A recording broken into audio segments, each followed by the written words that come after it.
శ్రీకృష్ణ జన్మాష్టమి సందర్భంగా ముఖ్యమంత్రి నారా చంద్రబాబు నాయుడు శుభాకాంక్షలు తెలిపారు. శ్రీకృష్ణ జన్మాష్టమి పర్వదినం సందర్భంగా ప్రజలకు కృష్ణాష్టమి శుభాకాంక్షలు అని అన్నారు. కృష్ణాష్టమి సందర్భంగా ఆ నీలమేఘ శ్యాముని కృప కటాక్షం రాష్ట్రంపై సదా ఉండాలని కోరుకుంటున్నాను అంటూ సీఎం చంద్రబాబు ట్వీట్ చేశారు.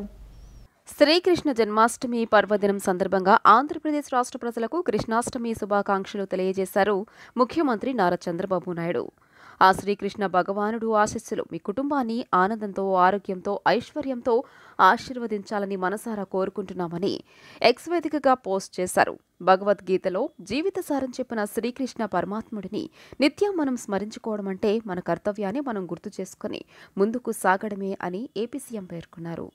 ఏ విషయంలో అయినా మనకు స్ఫూర్తినిచ్చే శ్రీకృష్ణ తత్వాన్ని సరిగ్గా అర్థం చేసుకుంటే ప్రతి అంశంలో మనం విజయం సాధించవచ్చు అని అన్నారు.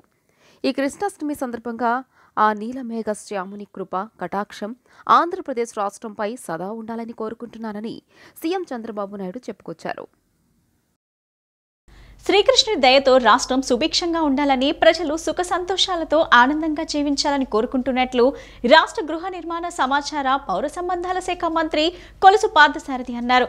రాష్ట్రంలో చాలా చోట్ల కృష్ణ భక్తులు కృష్ణ మందిరాలు నిర్మించాలని భావిస్తున్నారని, రాజకీయాలకు అతీతంగా వారికి సహాయ సహకారాలు అందించనున్నట్లు మంత్రి తెలిపారు. శ్రీకృష్ణాష్టమి సందర్భంగా విజయవాడ దుర్గాపురం అల్లూరి సీతారామరాజు వంతెన వద్ద శ్రీకృష్ణ మందిరంలో జరిగిన శ్రీకృష్ణ జన్మాష్టమి వేడుకల్లో మంత్రి కొలుసు పార్థసారథి పాల్గొన్నారు. మందిరంలో ప్రత్యేక పూజలు నిర్వహించి వేద పండితుల ఆశీర్వచనాలు తీసుకున్నారు. అనంతరం మంత్రి మీడియాతో మాట్లాడుతూ రాష్ట్ర ప్రజలందరికీ శ్రీకృష్ణాష్టమి శుభాకాంక్షలు తెలియజేస్తున్నట్లు తెలిపారు. శ్రీకృష్ణ పరమాత్ముడి దయతో ప్రజలతో పాటు పశు పక్షాదులు ఆనందంగా ఉండాలని, వ్యవసాయ రంగం అభివృద్ధి చెందాలని కోరుకుంటున్నట్లు తెలిపారు. ముఖ్యమంత్రి చంద్రబాబు నాయుడు, ఉప ముఖ్యమంత్రి పవన్ కళ్యాణ్ నేతృత్వంలో రాష్ట్రం అన్ని రంగాల్లోనూ అభివృద్ధి పథంలో నడవాలని, గౌరవ ప్రధాని నరేంద్ర మోదీ నేతృత్వంలో దేశం అన్ని విధాలా అభివృద్ధి చెందాలని కోరుకుంటున్నట్లు పేర్కొన్నారు. రాష్ట్రంలో చాలా చోట్ల కృష్ణ భక్తులు కృష్ణ మందిరాలు నిర్మించాలని భావిస్తున్నారని, రాజకీయాలకు అతీతంగా వారికి సహాయ సహకారాలు అందించనున్నట్లు మంత్రి కొలుసు పార్థసారథి తెలియజేశారు. రాష్ట్రంలో అందరూ సంతోషంగా సుఖంగా ఉండాలని, పశుపక్ష్యాదులన్నీ కూడా చల్లగా ఉండాలని, వ్యవసాయం బాగుండాలని, చంద్రబాబు నాయుడు గారి నాయకత్వంలో, పవన్ కళ్యాణ్ గారి నాయకత్వంలో ఈ రాష్ట్రం అన్ని రంగాల్లో కూడా అభివృద్ధి చెందాలని, కృష్ణుడిని లోకేష్ బాబు గారి నాయకత్వంలో, మోడీ గారి నాయకత్వంలో అందరికీ మేలు జరగాలని చెప్పేసి ఆ శ్రీకృష్ణుడిని మనసారా ప్రార్థించారు. చాలా చోట్ల కృష్ణ భక్తులు గుడులు కట్టుకోవాలని చెప్పేసి ఆలోచన చేస్తూ ఉన్నారు. వారందరికీ కూడా రాజకీయాలకు అతీతంగా సహకరించాలని వేడుకుంటూ ఉన్నాను. ఏదైనా చిన్న చిన్న తప్పులున్నా వాటిని పరిగణలో తీసుకోకుండా ఆ శ్రీకృష్ణ పరమాత్ముడిని మనసులో ఉంచుకొని ఏదైతే ప్రారంభంలో ఉన్నాయో అవన్నీ కూడా పూర్తయితే కూడా బాగుంటుందని చెప్పేసి నేను భావిస్తూ ఆ కృష్ణుడు అందరినీ చల్లగా చూడాలని చెప్పేసి వేడుకుంటాను. ఒక మహిమ కలిగినటువంటి శ్రీకృష్ణుడిని కృష్ణాష్టమి రోజు ఉత్పల్ల పూజ సంయుక్తం నేలజీ మూత సన్నిభం యాదవానాం శిరోరత్నం కృష్ణం వందే జగద్గురు అన్న భగవాన్ శ్రీకృష్ణుడిని ఈరోజు ప్రతి ఒక్కరూ దర్శించుకొని స్మరించుకోవడం వల్ల వారి పాపాలన్నీ కూడా కొలిగి వారికి ధన్యత పొందుతారని తెలియజేస్తూ ప్రతి ఒక్కరూ గులాబీ తోటలోని శ్రీకృష్ణ మందిరంలో భగవాన్ శ్రీకృష్ణుడిని దర్శనం చేసుకోవాల్సిందిగా కోరుతా ఉన్నాం. శ్రీకృష్ణ జన్మాష్టమి ఈ సందర్భంగా మాజీ ముఖ్యమంత్రి వైఎస్ జగన్మోహన్ రెడ్డి రాష్ట్ర ప్రజలందరికీ శ్రీకృష్ణ జన్మాష్టమి శుభాకాంక్షలు తెలిపారు. మనందరిపైన, రాష్ట్రంపైన శ్రీకృష్ణ భగవానుడి ఆశీస్సులు ఉండాలని వైఎస్ జగన్ కోరుకున్నారు. వైఎస్ జగన్ ట్విట్టర్ వేదికగా రాష్ట్ర ప్రజలందరికీ శ్రీకృష్ణ జన్మాష్టమి శుభాకాంక్షలు తెలిపారు. ఆధ్యాత్మికంగా శక్తినిచ్చే ఈ పండుగ ప్రజలందరినీ ఏకం చేస్తుందన్నారు. చెడును నిర్మూలించి ధర్మాన్ని కాపాడటంలో శ్రీకృష్ణుడి బోధనలు మానవాళికి ఆచరణీయమన్నారు. మనందరిపైన, రాష్ట్రం పైన శ్రీకృష్ణ భగవానుడి ఆశీస్సులు ఉండాలని కోరుకుంటున్నానంటూ శుభాకాంక్షలు తెలిపారు. శ్రీకృష్ణాష్టమి పురస్కరించుకొని ఇంద్రకీలాద్రిపై శ్రీ దుర్గా మల్లేశ్వర స్వామివార్ల దేవస్థానంలో ప్రత్యేక పూజలు నిర్వహించారు. ఆలయ కార్యనిర్వహణాధికారి కెఎస్ రామారావు సమక్షంలో వైదిక సిబ్బంది, అర్చక బృందంచే అమ్మవారి ప్రధానాలయంలో శ్రీ రుక్మిణి సత్యభామ సమేత శ్రీకృష్ణ భగవానులకు షోడశోపచార పూజ, నివేదన, హారతి, నీరాజన మంత్ర పుష్పములు ఇత్యాది పూజా కార్యక్రమాలు చేశారు. అనంతరం గోశాలలో గోపూజ కార్యక్రమాలు శాస్త్రోక్తంగా నిర్వహించారు. ఈ కార్యక్రమంలో ఆలయ కార్యనిర్వహణాధికారి కెఎస్ రామారావు, స్థానాచార్యులు విష్ణుభట్ల శివప్రసాద్ శర్మ, వైదిక సభ్యులు, వేద పండితులు, అర్చకులు, సిబ్బంది పాల్గొన్నారు.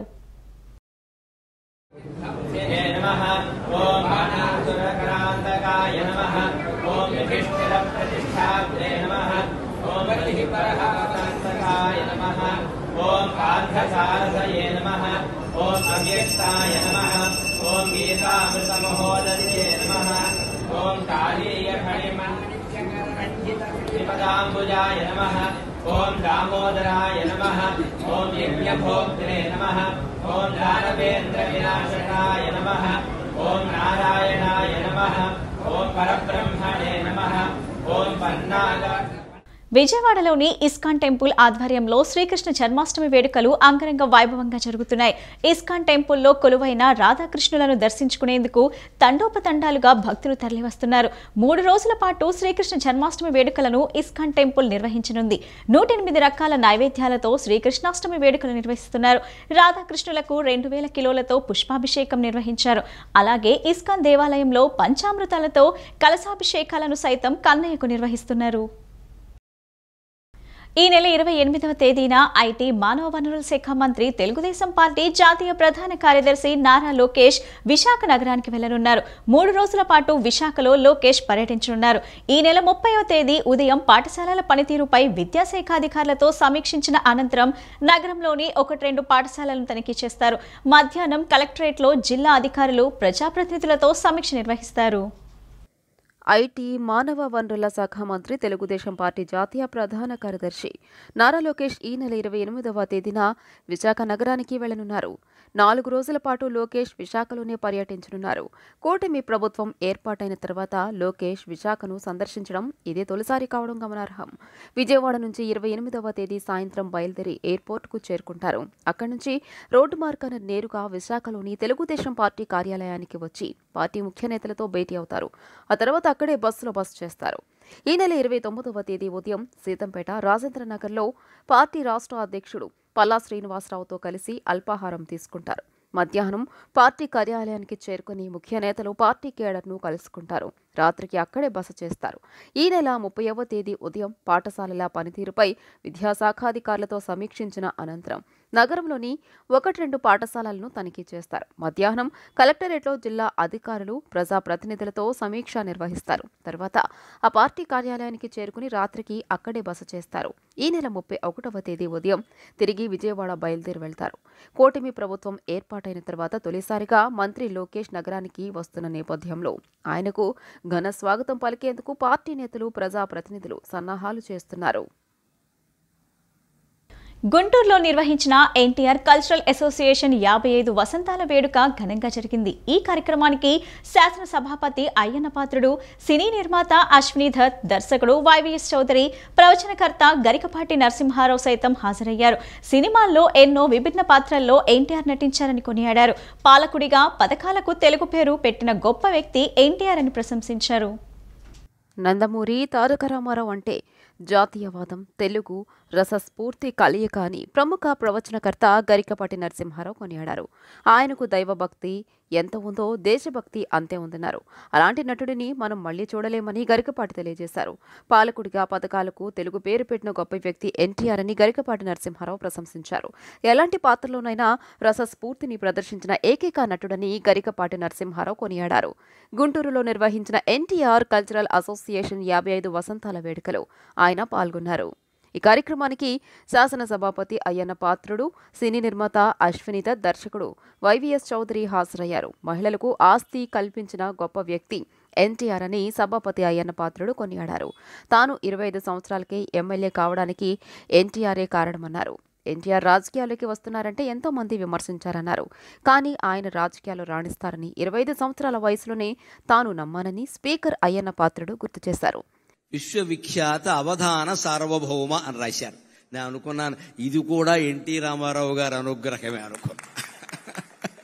ఎందుకంటే ఆయన విశ్వవిఖ్యాత నట సార్వభౌమ, ఆయన దయ వల్ల మనకు వచ్చింది విశ్వవిఖ్యాత అవధాన సార్వభౌమ.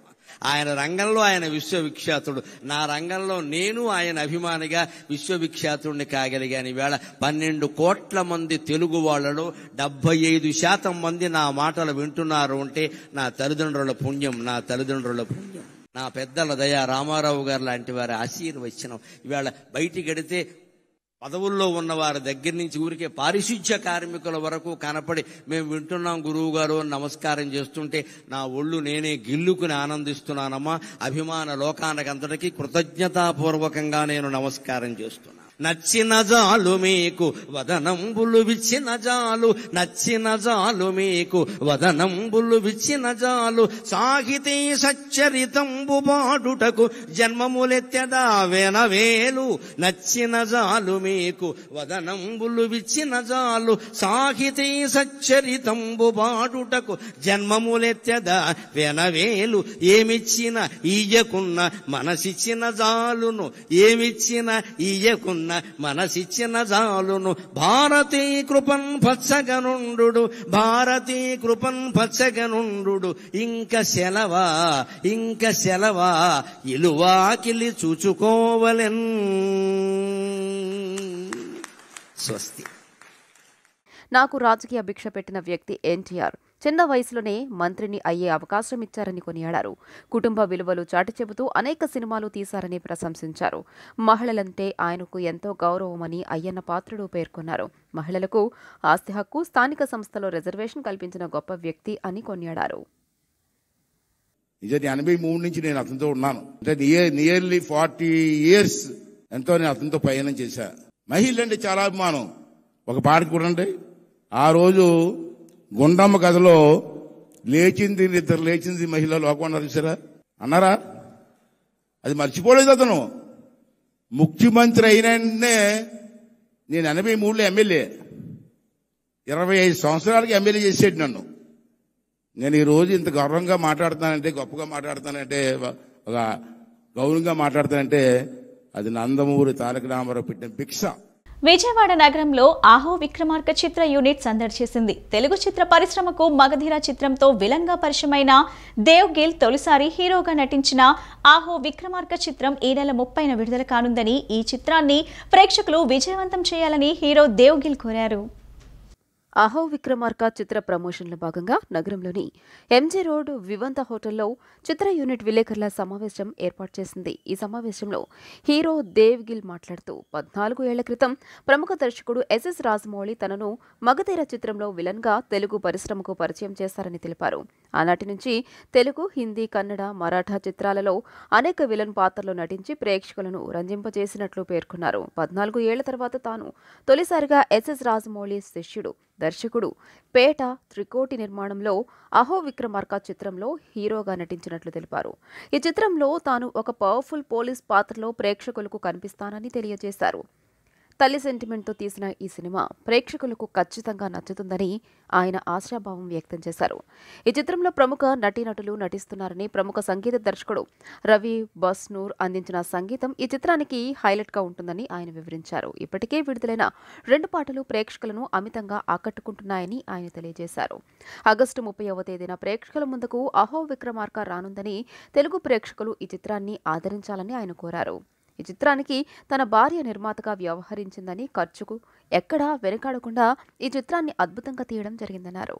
మగధీర సమయంలో దర్శకుడు పేట త్రికోటి తనకు మధ్య స్నేహం ఏర్పడిందని, ఇన్నాళ్ల తర్వాత తనను ఒక హీరోగా ఇండస్ట్రీకి పరిచయం చేస్తున్నారని అన్నారు. అనంతరం దర్శకుడు పేట త్రికోటి మాట్లాడుతూ దేవ్ గిల్ నటన అంటే తనకెంతో ఇష్టమని, మగధీర సమయంలో ఆయన చేసిన విలన్ పాత్ర ఎప్పటికీ మరవలేనిదని అన్నారు. దేవ్ గిల్ను అహో విక్రమార్క చిత్రంతో తెలుగు సినీ పరిశ్రమకు ఒక నూతన హీరోను పరిచయం చేస్తున్నట్లు తెలియజేశారు. నిర్మాత ఆర్తి దేవేంద్ర గిల్ మాట్లాడుతూ దేవ్ గిల్కు నటన అంటే ఎంతో ఇష్టమని, చాలా భాషల్లో ఆయన విలన్గా అనేక పాత్రలు పోషించారని చెప్పారు. ఈ చిత్రాన్ని ప్రేక్షకులు ఆదరించాలని ఆమె కోరారు. Name called Ranadev Billa, which was being introduced in Magdhira to all over the world, and entire nation has given a lot of love, especially my Telugu family. Telugu fans have loved Ranadev Billa, and today the same from the same team Trikoti Peta, who's been a co-director with Rajmouli Garu for last 30 years, his last film Triple R. And when he got this opportunity, ఈ ఒక police కథ తీసుకున్నామండి. ఆ police కథలో ఇంకా sentiment, love, comedy అన్నీ కలిపి ఒక ఫుల్ మాస్ ఎంటర్టైన్గా తీశారండి. హీరో క్యారెక్టర్ మంచి పవర్ఫుల్గా ఉంటుంది. అంటే ఆయనతో డ్యాన్స్లు కూడా చేయించారండి. ఒక పాట చేశాడు, డ్యాన్స్ చేశారండి. అంటే లవ్ ట్రాక్ కూడా ఉంటుంది, డ్యాన్స్ చేశాడు. ఆల్రెడీ మామూలుగా మంచి డ్యాన్సర్ అండి ఇతను. ఆల్రెడీ ఇంతకుముందు ప్రైవేట్ సాంగ్స్ అవి కూడా చేస్తున్నాడు. సో సినిమా చూసేటప్పుడు కూడా మనకి నీట్గానే ఉంటుంది. ఆల్రెడీ మీరు చూస్తుంటారనమాట, సాంగ్ కూడా రిలీజ్ అయింది, అర్చన song. Who's acting as a hero as the first time. It has stars from the Marathi industry, stars from the Telugu industry, and stars from the Hindi industry. We are very fortunate today. We have Vamsi Garu, who is doing a wonderful character in our film. It's a very, very beautiful role, and he has added some wonderful shades. Vijayawada Vambay colony ప్రాంతాల్లో డ్రోన్తో గంజాయి ఇతర అసాంఘిక కార్యక్రమాలు చేసే శక్తులపై నున్న పోలీసులు కొరడా జలిపించారు. నిన్న రాత్రి కండ్రిక వాంబే కాలనీ ప్రాంతాల్లో సిఐ కృష్ణమోహన్ సిబ్బంది డ్రోన్లతో తనిఖీలు చేపట్టారు. గంజాయి సేవించి స్థానికులను ఇబ్బందులకు గురి చేస్తున్న వారిపై కఠినంగా చర్యలు తీసుకుంటామని సిఐ కృష్ణమోహన్ తెలిపారు. విజయవాడ సెంట్రల్ నియోజకవర్గం దుర్గా అగ్రహారం లిక్కి పుల్లయ్య వీధిలో శ్రీ కనకదుర్గమ్మ అమ్మవారి ప్రభ మహోత్సవాలు వైభవంగా నిర్వహించారు. మేళతాళాలు, డప్పు వాయిద్యాల నడుమ అమ్మవారిని పురవీధుల్లో ఘనంగా ఊరేగించారు. భక్తులు అమ్మవారిని దర్శించుకొని ఆశీస్సులు పొందారు. విజయవాడ సెంట్రల్ నియోజకవర్గం దుర్గా అగ్రహారం లిక్కి పుల్లయ్య వీధిలో శ్రీ కనక దుర్గమ్మ వారి ప్రభా మహోత్సవాలు నిన్న రాత్రి కన్నుల పండుగగా జరిగాయి. గత 74 సంవత్సరాలుగా ఈ ప్రభా మహోత్సవాలను ఘనంగా నిర్వహిస్తున్నారు. పూజా కార్యక్రమాల అనంతరం నిన్న సాయంత్రం ప్రభ ఊరేగింపు ప్రారంభమైంది. డప్పు వాయిద్యాలు, మేళతాళాలు, బేతాళ నృత్యాలు, కాళికా నృత్యాలు, కోలాట నృత్యాల నడుమ అమ్మవారి ప్రభ ఊరేగింపు, అన్నదానం, సమాజం రోడ్డు, అయ్యనాయుడి వీధి, కనకమ్మవారి వీధి, నంబూరివారి వీధి మీదుగా తిరిగి ఆలయం వద్దకు చేరుకుంది. ఈ సందర్భంగా కమిటీ అధ్యక్షులు చిక్కవరపు తిరుమలరావు, కమిటీ సభ్యులు వెంకట రామరాజు మాట్లాడుతూ తాత ముత్తాతల నుంచి ఈ వేడుకలను నిర్వహిస్తున్నామని చెప్పారు. ప్రస్తుతం 3వ తరం ఈ ఉత్సవాలను నిర్వహిస్తోందని చెప్పారు. గత 74 సంవత్సరాలుగా నిర్విరామంగా వేడుకలను జరుపుతున్నామని తెలిపారు. పెద్దలకు సన్మానం చేశామని అన్నారు. నేడు అన్నదాన కార్యక్రమాన్ని నిర్వహిస్తున్నట్లు పేర్కొన్నారు. ఈ 75వ వార్షికోత్సవం మా చేతుల మీదుగా జరగడం అమ్మవారు మాకు అందించిన మహద్భాగ్యంగా భావిస్తున్నాం. మేమందరం శ్రీ శ్రీ కనకదుర్గ అమ్మవారి ప్రభ మహోత్సవ కమిటీ సార్ ఇది, లిక్కిపుల్లయ్య వీధి, దుర్గాగ్రహారం. ఈ ప్రభ కార్యక్రమంలో అమ్మవారి ప్రభ బండితో పాటు బేతాళ నృత్యాలు, కాళికాదేవి నృత్యాలు మరియు తీన్మారు ఇలాంటి కార్యక్రమాలు చేయడం జరుగుతుంది. కోలాటం ఇలాంటి కార్యక్రమాలు చేయడం జరుగుతుంది. ప్రజలకు ఇబ్బంది కలిగే ఎటువంటి డీజే కార్యక్రమాలు మా ప్రభనందు నిర్వహించబడవు. ఎటువంటి ఇబ్బందులు లేకుండా, ఎటువంటి ఆటంకాలు లేకుండా నిర్విఘ్నంగా 75 సంవత్సరాల పాటు నిర్వహించగలుగుతున్నాం. ఈ పేటలో ఎవరు పెద్ద పెద్దలు ఉన్నారో ఇవాళ వాళ్ళకు కూడా సన్మాన కార్యక్రమం కూడా ఉన్నది. ఇవాళ చాలా సన్మానం చేస్తున్నాం. చాలా సన్మాన కార్యక్రమం ఉందండి. అలాగే రేపు 75 సంవత్సరం కాబట్టి అందరికీ ఒక 1500 పీపుల్కి అన్నదాన కార్యక్రమం కూడా చేస్తున్నాము. రేపు మధ్యాహ్నం 12 o'clock నుంచి 3 గంటల వరకు ఉంటుంది. ఎస్సీ వర్గీకరణకు 30 సంవత్సరాల సుదీర్ఘ పోరాటం చేసి సుప్రీంకోర్టులో విజయం సాధించిన మాదిగ దండోరాకు మాదిగ ఆత్మీయ కలయిక అధ్యక్షుడు కటికల అజిత్ బాబు అభినందనలు తెలిపారు. తీర్పు చెప్పిన 7 జడ్జిలకు ఆత్మీయ కలయిక తరపున ధన్యవాదాలు తెలియజేశారు. విజయవాడ ప్రెస్ క్లబ్లో మాదిగల ఆత్మీయ కలయిక సమావేశం నిన్న నిర్వహించారు.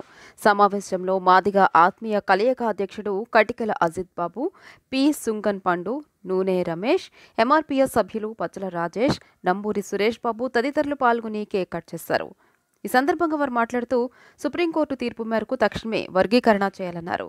AP CM Chandrababu Naidu polit bureau సమావేశంలో జిల్లాల వారీగా వర్గీకరణ అమలు చేస్తామని చెప్పారని, అలా కాకుండా గతంలో చేసిన విధంగానే చేయాలని కోరారు. ఆ విధంగా చేస్తేనే 59 మాదిగ ఉపకులాలు లబ్ధి పొందుతాయన్నారు. గతంలో ఎలాగైతే చేశారో ఆ విధంగా చేయాలని కూడా మా ఆకాంక్షని పెద్దల ద్వారా చంద్రబాబు నాయుడు గారికి తెలియజేస్తాం. మరి ఆ విధంగా చేస్తేనే మరి అన్ని వర్గాలు, ఒక్క మాదిగా మాలలే కాకుండా మిగతా 54 ఉపకులాలు కూడా లబ్ధి పొందుతాయి అనే ఒక ఉద్దేశంతో మాత్రమే మేము జిల్లాల వారీగా వద్దనడానికి గల ముఖ్య కారణం. మరి ఆ జిల్లాల వారికి కాకుండా గతంలో చంద్రబాబు నాయుడు గారు చేశారు.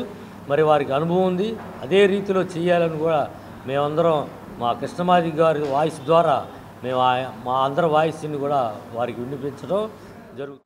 కేంద్ర ప్రభుత్వం సుప్రీంకోర్టులో ప్రత్యేకంగా అఫిడవిట్ వేయటమే కాకుండా వర్గీకరణకు అనుకూలంగా మాకు వర్గీకరణ పట్ల ఎటువంటి అభ్యంతరం లేదని కూడా తెలపడం మా విజయంలో మొదటి మెట్టుగా మేము భావిస్తూ ఉన్నాం. అలాగే రాష్ట్ర ప్రభుత్వం నారా చంద్రబాబు నాయుడు గారు కానివ్వండి, జనసేన అధ్యక్షులు పవన్ కళ్యాణ్ గారు కానివ్వండి, వర్గీకరణ పట్ల పూర్తి సానుకూలతను వ్యక్తం చేయడం మాకెంతో సంతోషాన్ని ఇచ్చింది. కానీ జిల్లాల వారీ వర్గీకరణ అనేదే అనేక మందికి సందేహాన్ని తెప్పిస్తూ ఉంది. ఇన్నాళ్ళు జరిగిన పోరాటం ముగియకుండా మరో పోరాటానికి అది పునాది వేస్తుందనేది మా అనుమానం. కాబట్టి నారా చంద్రబాబు నాయుడు గారు గౌరవ ముఖ్యమంత్రి ఈ విషయం పట్ల మరోసారి పునరాలోచించి జిల్లాల వారీ వర్గీకరణ అనే అంశాన్ని వెనక్కి తీసుకోవాలని మేము వారికి ప్రత్యేకంగా విజ్ఞప్తి చేస్తున్నాం. వారు ఇచ్చినటువంటి హామీలను ఆధారంగా చేసుకొని మాదిగలు ఒక గొప్ప విజయాన్ని కూటమికి అప్పగించడం జరిగింది. మరి ఆ గొప్ప విజయాన్ని ఇచ్చినటువంటి మాదిగలను మళ్ళీ జిల్లాల వారీగా వర్గీకరణ చేస్తాము అనేటటువంటి ఒక విషయాన్ని ఆధారంగా చేసుకుంటే మళ్ళీ మరో పోరాటానికి సిద్ధం కావాల్సి ఉంటుందేమో. ఎందుకంటే తూర్పుగోదావరి, పశ్చిమ గోదావరి జిల్లాలలో 90% మాలలు ఉన్నారు. అక్కడ మాదిగలు తక్కువ ఉన్నారు. అనంతపురము, రాయలసీమ జిల్లాలలో అనంతపురం, కర్నూలు, రాయలసీమ జిల్లాలో 90% మాదిగలు ఉన్నారు. అక్కడ మాలలకు అన్యాయం జరగడానికి అవకాశం ఉంటుంది. ఇటేమో మాదిగలకు అన్యాయం జరగడానికి అవకాశం ఉంటుంది, అక్కడేమో మాలలకు అన్యాయం జరగడానికి అవకాశం ఉంటుంది.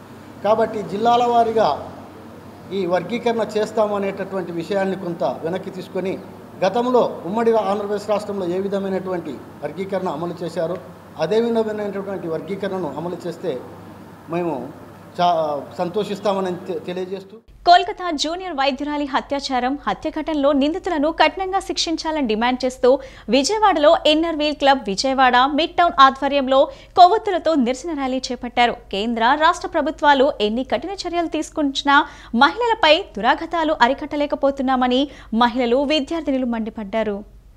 దేశంలో సంచలనం కలిగించిన కోల్కతా మెడికో హత్యాచార ఘటనను నిరసిస్తూ inner wheel club Vijayawada mid town ఆధ్వర్యంలో కొవ్వొత్తుల నిరసన ప్రదర్శన నిర్వహించారు. మొగల్రాజపురం పివి సిద్ధార్థ కళాశాల నుంచి పిన్నమనేని పాలిక్లినిక్ రోడ్డు మీదుగా నిరసన ప్రదర్శన నిర్మలా కాన్వెంట్ జంక్షన్ వరకు సాగి అక్కడి నుంచి తిరిగి సిద్ధార్థ కాలేజ్కి చేరింది. నిరసన ర్యాలీలో క్లబ్ ప్రతినిధులతో పాటు విద్యార్థినులు పెద్ద సంఖ్యలో పాల్గొన్నారు. నిందితులను కఠినంగా శిక్షించాలని వారంతా ముక్తకంఠంతో డిమాండ్ చేశారు. అనంతరం inner wheel club Vijayawada mid town అధ్యక్షురాలు కంతేటి సంధ్య మీడియాతో మాట్లాడుతూ విధి నిర్వహణలో ఉన్న డాక్టర్పై లైంగిక దాడి జరగడంతో పాటు ఆమెను అతి దారుణంగా హత్య చేయడం మహిళల భద్రతను ప్రశ్నార్థకం చేసిందన్నారు. మహిళల రక్షణకు ఎన్ని చట్టాలు ఉన్నా దురాగతాలు ఆగకపోవడం దారుణమని మహిళలు ఆవేదన వ్యక్తం చేశారు. మహిళలపై అకృత్యాలకు పాల్పడకుండా నిందితులను కఠినంగా శిక్షించేలా కేంద్ర రాష్ట్ర ప్రభుత్వాలు కఠినంగా చట్టాలు అమలు చేసినప్పుడు ఇలాంటి ఘటనలు పునరావృతం కావని విద్యార్థినులు స్పష్టం చేశారు. ఈ బులెటిన్ ఇంతటితో సమాప్తం. తిరిగి మరో బులెటిన్ కలుద్దాం. నమస్కారం.